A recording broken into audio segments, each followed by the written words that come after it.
Actually taken it from a colleague on GrabCAD. Thank you very much, Amin, for your models, very nice.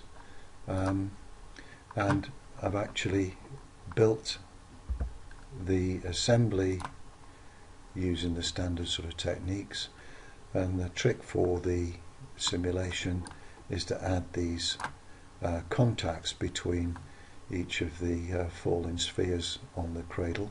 So there's one, there's another, there's another, there's another,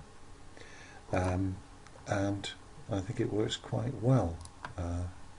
Here's the simulation.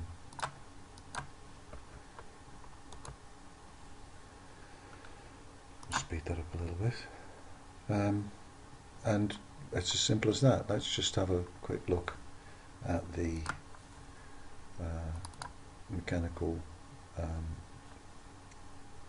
representation here.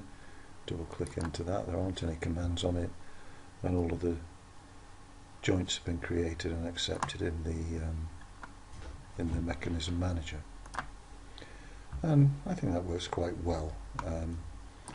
So again, we're using mechanical systems design and experience after we've built it using the assembly design. So I hope you like that one. That's quite good.